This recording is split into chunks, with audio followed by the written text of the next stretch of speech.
اما یه جمله تکراری. تا کی از فوتبالیستایی که ادعای حرفه‌ایگری میکنن پول حرفه‌ای هم میگیرن باید رفتار و بیان غیر حرفه‌ای سر بزنه تا اونجا که طی چند روز محتوای حرفاشون 180 درجه عوض بشه؟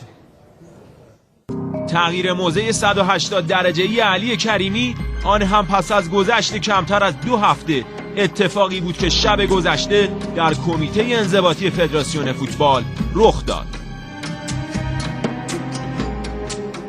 شماره 8 سرخپوشان که پس از شهرآورد 73 پایتخت انتقادات تندی رو علیه رئیس سازمان لیگ انجام داده بود، روز گذشته در جلسه کمیته انضباطی که به همین منظور برگزار شد کاملا از مواضع قبلی خودش کوتاه اومد و در برخی از موارد هم منکر اظهارات قبلی شد. پای اون صحبت‌ها چجوری کرده بودی؟ گفت ما خریدمون تا آخرش.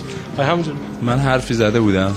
اصلا نمیشناسم اصلا این کی هستش آخه بابا. اگه میتونست که آقا میرفت وضعیت فوتبالمون رو درست میکرد. اصلا کی هستش آقا محمدی؟ من حالا یه سوال از شما میکنم، من حرفی زده بودم؟ امیدوارم یه روزی هست که اون چیزایی که از شما میدونم بگم تو روزنامه. اگه نگی خیانت کردی به فوتبال. امروز به ما گفت ما تا آخر پای حرفم هست. من میگم من ازش خواهش میکنم. من از آقای کریمی خواهش میکنم اگر در مورد من هر چی داره شفاف بیاد بگه. من خواستم بگم آقای عزیز محمدی خیلی آدم نیکوکار و خیری هستن.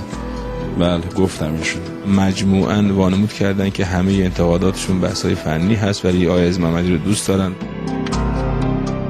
ظاهراً اظهارات اولیه کریمی به علت عصبانیت مقطعی وی بوده و این تغییر موضع با توجه به فروکش کردن آن عصبانیت تا حدودی منطقی به نظر می رسد. اما قطعاً قوانین کمیته انضباطی در مورد همه یکسان خواهد بود و صحبت‌های گذشته کریمی با ترازوی قانون قیاس خواهد شد.